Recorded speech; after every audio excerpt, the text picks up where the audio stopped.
Hello, church, every nation Ruimsig. It is so good to be with you this morning. I am super excited to share something that God has laid on my heart, but it's just continuing in the series that we're in here and now, Mastering Your Monday, where we're just speaking about a particular day that Jesus had, where it was probably one of the most stressful, most difficult, toughest days that besides the crucifixion, obviously, but one of the toughest days that Jesus had on earth. And over the last few weeks, we've been speaking about it, how he found out that his cousin was beheaded. John the Baptist was beheaded. He had to try to get away, but the crowds followed him. He fed the 5,000, a miraculous miracle that happened there. And the day just got busier and busier as he went around. And so we're using this story to speak to you and hopefully give you practical tips of how can you master your everyday? How can you master your Monday? Because everything is hyped up. We're all excited on a Sunday. We get to see people. We get to hear the word. And then Monday comes. And how do we make sure that we can apply some of these things that we learn? So, have you ever been in a situation where you felt like you were going to die?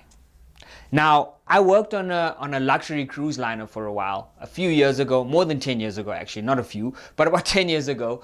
And about 4 or 5 months in, I was pretty comfortable with, life at sea, getting used to where everything was on the ship because, like I said, it's a large cruise liner. And we came across this storm. Now, it's not like we had never seen storms or anything like that whilst at sea, but generally, I must tell you, with the technology of the day, and it's now been more than 10 years, so I'm sure it's a lot better now. With the technology of the day, there was radar on the ship that gave the captain an opportunity to sort of look at things and chart the course so we can go around the storm. On this particular day, that didn't happen.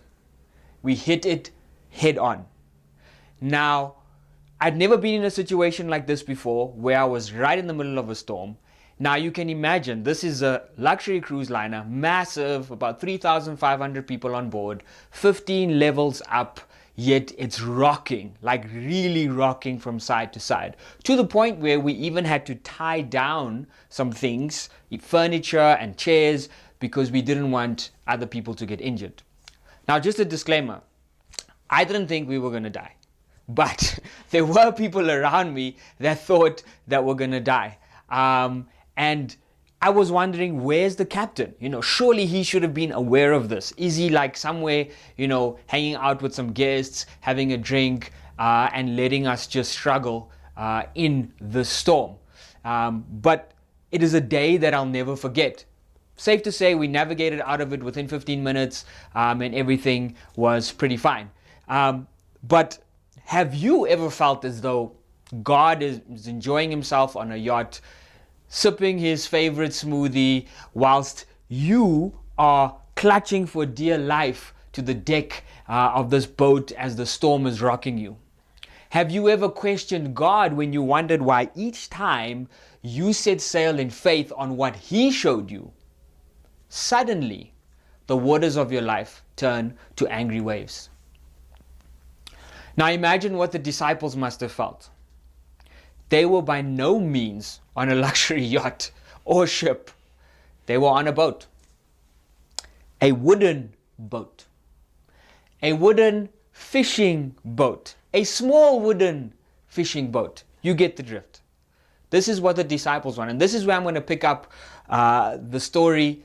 And I've simply entitled my message, The Unsinkable Boat.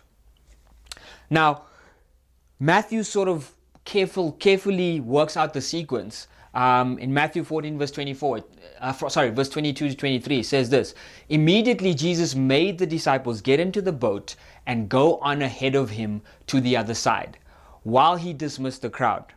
And after he had dismissed them, he went up on a mountainside by himself to pray. When evening came, he was there alone. but the boat was already a considerable distance from the land, buffeted by the waves because the wind was against it. So my first point today is, when you can't see him, trust him. Now there's a window in your heart which you can see God through. And once upon a time, that window was clear. Crystal clear, your view of God was crisp. You could see God as vividly as you could see a sunrise or the grass or the flowers. The glass was clean, the window pane was unbroken. You knew God. You knew how he worked. You knew what he wanted you to do. No surprises, nothing unexpected. You knew that God had a will, and you continually discovered what that was. Then suddenly, the window cracked. A pebble, a stone, a rock, a ball broke the window. A pebble of pain. Now perhaps the stone struck when you were a child and a parent left home forever. Maybe the rock hit as a teenager when your heart was broken by that boy or that girl. Maybe you made it into adulthood before the window was cracked. But sure as life is, the pebble eventually came. Was it a phone call? Sorry, we have to restructure the company. We have to let you go. Pack up your things. You have less than 24 hours to leave. Was it a WhatsApp message? I've left. Don't try to reach me. Don't try to call me. It's over. I just don't love you anymore. Was it a diagnosis from a doctor? I'm afraid our news is not very good. It's cancer. Whatever the pebble's form, the result was the same. A shattered window. Now, that stone, that rock, that pebble flew into the pane and completely shattered it. The crash echoed down the halls of your heart. Cracks shot out from the point of impact, creating a spider web of fragmented pieces. And suddenly, God was not so easy to see, right? The view that had been so crisp and clear had changed. You turn to see God, but his figure is distorted. It's hard to see him through the pain. It's hard to see him through the fragments of hurt. You're puzzled. God wouldn't allow something like this to happen, would he? Tragedy surely wasn't on the agenda of the one you had seen. Had you been fooled? Did you do something wrong? Were you blind? The moment that pebble struck, the glass became a reference point for you. From then on, there was life before the pain and life after the pain. Before your pain, the view was clear. God seemed so near. After your pain, well, he was harder to see. You seemed a bit distant, harder to understand, which made him seem distant, harder for you to perceive him. Your pain distorted the view. It didn't just slightly eclipse it, it completely distorted it. Now maybe these words don't describe your situation. You know, if your life has been a smooth sail and you wake up every day with everything laid out and nothing to worry about, man, I praise God for you. Some people never have to redefine or refocus their view of God. But most of us do, including me. Most of us know what it means to feel disappointed by God. Most of us have a way of completing this sentence. If God is God, then you fill in the blanks. Call it an agenda, call it a divine job description. Each of us has an unspoken yet defined expectation of what God should do. Say it again. If God is God, then. Or sometimes we make it more personal. If you are God, then there will be no financial loss in my family. My children will always be healthy. The world will treat me fairly. I'll always have a job. All my prayers will be answered. The truth is, folks, Jesus is not a ghost. Now I'm going to explain that. Okay? Now these things, these facts that I've thrown out, they're not written down, they're not official, but they are real. They define the expectations we, that's us, you and me, have on God. And when pain comes into a world, when that stone, that missile, that ball comes flying through and splinters the window of our hearts, those expectations go unmet. And many times doubts begin to surface. We look for God, we can't find him. Fragmented glass hinders our vision. He is enlarged through this piece, but reduced through that one. We've all seen it when a window's broken, how it distorts, and there's like sort of a jigsaw that distorts the view. Large sections of the shattered glass just block our view. And now you aren't quite sure what you see. The disciples weren't sure either. Jesus failed to meet their expectations. The day Jesus fed the 5,000, he didn't do what they wanted him to do. Now picture this, remember this. The 12 disciples had returned from a mission. Jesus sent them out 2 by 2, go out into the world, preach the gospel. Tell people about Jesus, tell people about God. So they had just returned from the mission and they brought people with. They were followed by an army. So they had finished their training, they had recruited the soldiers, they were ready for battle. They expected Jesus to let the crowds crown him as the king and attack the city of Herod. That's what they expected. Jesus is king. He's the Messiah. They expected battle plans. They expected strategies, a new era, a new day for Israel. But what did they get? Just the opposite, if you remember. Instead of weapons, they got oars. Rather than being sent to fight, they were sent to float. Jesus said, go to the other side, I'll meet you there. The crowds were sent away, Jesus walked away, and they were left on the water with a storm brewing in the sky. What kind of Messiah would do this? Again, Matthew is very specific about the order of events. So this is how it happened. Jesus sent the disciples to the boat. Then he dismissed the crowd. And then he climbed up the mountain. He wanted to be alone. He wanted to rest. It was evening, so it was probably around 6 p.m. The storm struck immediately. Now you know those storms. Now, I'm from Cape Town. We don't get storms. It just rains.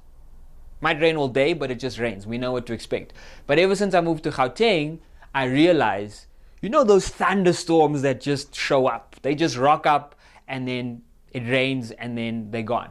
So this was probably one of them. It just came out of nowhere. The sun had scarcely set before these like massive typhoon-like winds began to roar. Now here's an interesting point to note. Jesus sent the disciples out into the storm alone. Even as he was climbing up the mountain, he could feel, I'm sure, and hear the gale force winds. Now here's the thing, Jesus was not ignorant of the storm. He was completely aware that a torrent was coming that would completely obliterate the sea surface. Very aware of that, but he didn't turn around. The disciples were left to face the storm alone. Now the greatest storm that night was not in the sky, it was in the disciples' hearts. The greatest fear was not from seeing the storm-driven waves, it came from seeing the back of their leader as he left them to face the night with only questions as companions. Now it was this fury that the disciples were facing that night. Now you can imagine you, sitting in that little boat. Imagine the strain of bouncing from wave to wave in a tiny fishing vessel. 1 hour would surely weary you. 2 hours would absolutely exhaust you. Because remember, you're sitting in this boat and you're trying to row through the storm. Surely Jesus will help us, they must have thought. They'd seen him still storms like this before. On this very same sea that they were on a few days ago, they had awakened him up during a storm and he had commanded the skies to be silent. We know the story. Go back a few chapters to Matthew 8, 23 to 26.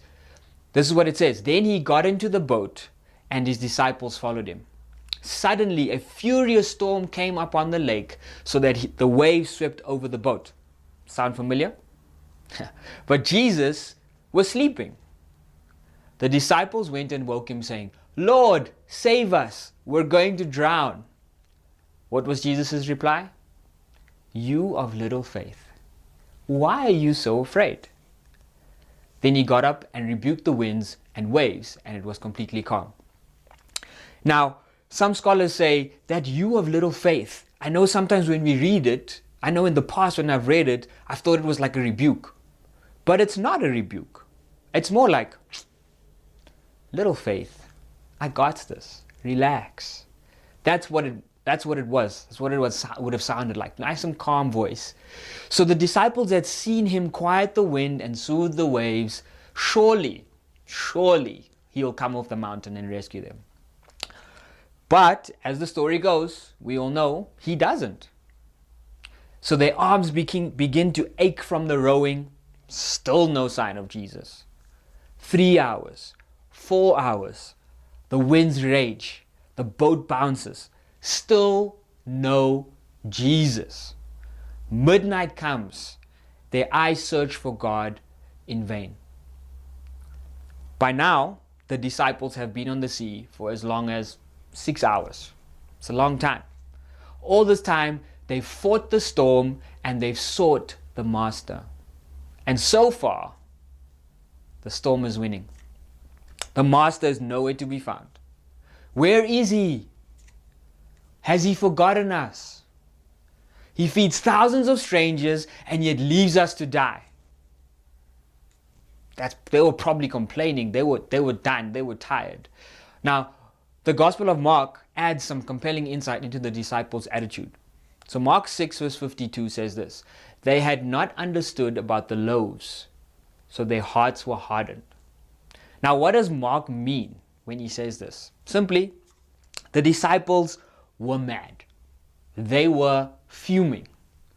They had begun the evening already like up to here with frustration. Their hearts were hardened toward Jesus because he fed the multitude. Their preference, remember, had been to send the crowds away. And Jesus had told them to feed the people. But they wouldn't even try. They said it couldn't be done. They told Jesus to let the people take care of themselves. Also, keep in mind that the disciples had just spent some time on the center stage. Remember, they had been out. They had been preaching. They had been speaking to crowds. So they had tasted stardom. They were celebrities. They were influencers. Their Twitter and IG feeds were lit. Their TikTok videos were getting massive follows. They had rallied crowds. They had recruited an army. They were no doubt proud of themselves. They were like the people to be at that time. So with chests a little bit big and puffy, a little bit arrogant, you've got that arrogant walk. I think they had that, right? And they told Jesus, just send them away. Jesus didn't. What did he do? Instead, he chose to bypass the reluctant disciples and use the faith of an anonymous boy. We heard about that a couple of weeks ago. What the disciples said couldn't be done was done. And remember, it was done in spite of them, not through them. So obviously, they're now upset, they're pouting, they're sulking. And here's the thing, rather than being amazed at the miracle, they became mad at the Master. After all, they had felt foolish passing out the very bread they said could not be made. Add to that, Jesus commanded them to go to the boat when they wanted to go to battle. And it's easy to understand why these guys are fuming. How many times have we looked past a miracle that God is trying to do in our lives or has done in our lives because it wasn't done maybe according to our timing or according to the way that we expected it to be done? How are you feeling in that moment? It's exactly how the disciples were feeling. Now, what is Jesus up to, leaving us out on the sea on a night like this? It's 1 a.m. Still no Jesus. It's 2 a.m. Still no Jesus. Now, the wind is raging. They're starting to hear things. They were starting to see things, seeing what's in the distance, all of these things. But his voice is not the wind. Peter, Andrew, James, and John, now they'd seen storms like this before. They were fishermen. They were seasoned fishermen. The sea was their life. So they knew better than anyone else the havoc that these type of winds and storms can bring. They've attended funerals. They know better than anyone that this night could be their last. Why doesn't he come? Finally, he does. Matthew 14:25. During the fourth watch of the night, so that's between 3 and 6 a.m., Jesus went out to them walking on the lake. Jesus came. He finally came through. But between verse 24 and 25, being buffeted by the waves, and then Jesus appeared, thousands of questions are asked. Questions you have probably asked too. Perhaps you know the stress of being suspended between verses 24 and 25. Waiting, looking, wondering. Maybe right now you're riding a storm, searching the coastline for a light, a glimmer of hope. You know that Jesus knows what you are going through. You know that he's aware of your storm, but as hard as you look, you just can't find him. You can't see him. Maybe your heart, like the disciples' heart, has been hardened because you've got some unmet expectations. Your pleadings for help are salted with angry questions. Now, last week, Pastor Carol touched a little bit on stress. Stress attacks the nerves. Storms attack our faith. Stress interrupts. Storms destroy. Stress comes like a siren, but storms, they come like a missile. Stress clouds the day, but storms, they usher in the night. You know, when you have this massive storm, it's just dark. It ushers in the night. The question that you have when you're stressed is, how can I cope? The question when you're in a storm is, where is God? And why would he do this? The truth is, friends, Jesus is closer than you've ever dreamed. Now, ironically, I don't even want to call it ironically. I was going to say God-onically, but I don't think that's a word. But leading up to me preparing for this sermon, myself and my family have been in a storm. We've been rocked left to right, holding on for dear life. You know, we're in the middle of moving home. We're supposed to be moving into our new house, but it's still under construction. So we can't move there. So we had to find a temporary space.